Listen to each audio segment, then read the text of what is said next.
up, guys? Welcome back to the channel. It has been a hot minute since I have made a how-to video. Today's how-to video, my voice just cracked. Today's how-to video is how I tie up my lures with speckled trout, redfish, flounder. I mean, a whole bunch of, there's also the freshwater. When fishing for these fish, I tie my lures up a certain way. And the way that I tie these is gonna help give that lure a little bit more natural action. But I have a little loop right here that goes to the jig head to the swim bait. This little loop, especially like when say you're jigging and it's coming down, it doesn't have the line, necessarily pulling it down or pulling it up, because it's free. It's free to move a little bit more within that ring, if you will. In this video, I'm going to go over how to do it. It's really simple. It helps me catch more fish just because the presentation is better.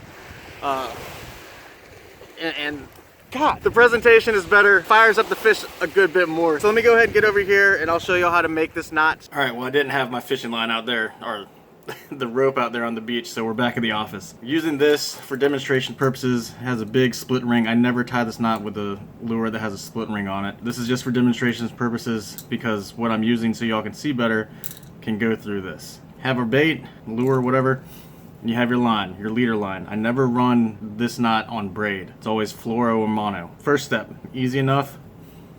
Just make a loop, just like that. So all I did was just come over and right back through. We're not tightening it down or anything. You don't want this knot, not this knot, but this loop to be huge, because when you go to tighten it, the loop itself can be huge. You don't want a huge loop out here. You want to get some action out of it, but you don't want it, like, say, big enough to where the loop can wrap up around, like, say, the hook or something. But you have this. I'm going to take the tag end of the line. I'm just going to run it through the bait. And then that's all we have right now. This next step, we're going to take the tag in and put it back through this hole. Now notice this line is coming out from this loop, so this is going to go back in the same way that this came out.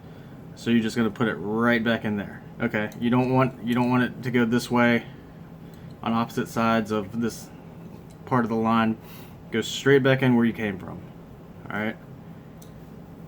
So bring that down close to the I guess the head of your lure, and then all we're gonna do here is we're just gonna make a uni knot. Very strong knot. It kind of works against this knot that you've already made, so it's very strong. So what I'm gonna do is I take the tag end, I just loop it around and lay it right here, and from here we're gonna take the tag end, go under these two lines, out this hole, and we're gonna do that 4 times. So you have the tag end, 1, 2. Let's just do 3 times on this, but do 4 times. I've used 4 loops on, anywhere from the cobia to the drum to the puppy drum, on the little swim baits, the trout, flounder, whatever. But we're just gonna do 3 just because this line doesn't act as great. When tightening everything down, it looks kind of messy. So again, this is demonstration purposes. I'll show you what it looks like in a second with mono. There's the third, I think that was the third. So all we're gonna do there, we're just gonna pull this tight,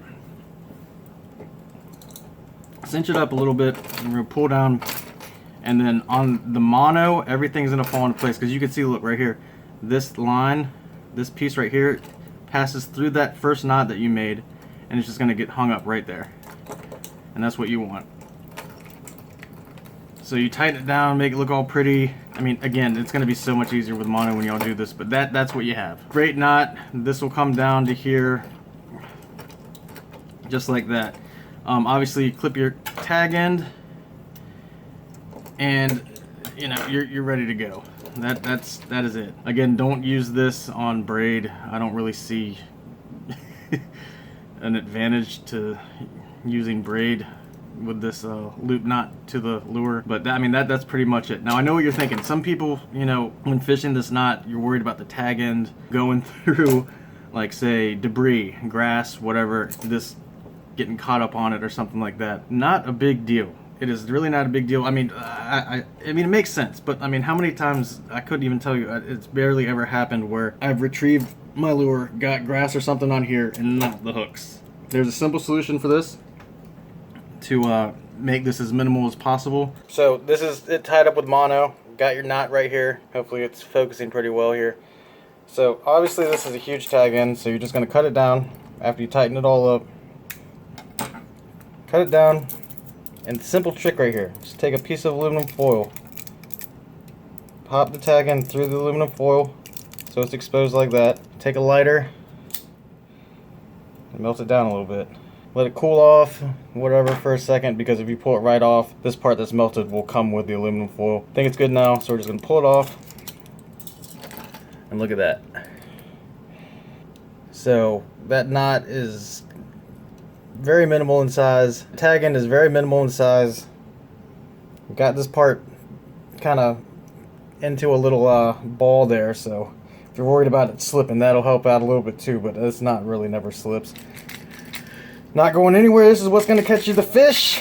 But yeah, great knot, easy to do. Hopefully this was nice and simple. Alright guys, well I told y'all that was very straightforward. Describing exactly how it changes how the lure works and presents itself, moves in the water. It's kind of hard to explain, but trust me, if you have shallow water, kind of like where I'm at right now, and if you have waders or whatever, put the water in there. You'll see when you're jigging it, that especially when it's coming down, it's not as obstructed, I guess you would say. It has a more natural flow coming down, and it's able to make it move a little bit more naturally. So that's the key reason why I use this, just to make it look like what they're naturally eating on. But I hope y'all enjoyed the video. A lot more fishing content to come, more how-tos, more blah blah blah blah. River, freshwater, boat, kayak, pier, got all that stuff coming up. So stay tuned. If you haven't subscribed yet, please consider doing so. Give the video a like. If you have any questions or comments or whatever, put it down below. Appreciate all the support, guys. It's really making all the difference, making me push out these videos continuously. So I will see you guys next time, maybe jigging. I don't know, what are we? God, the cobia should be here pretty soon. I'll catch you guys later. All right, thanks, bye.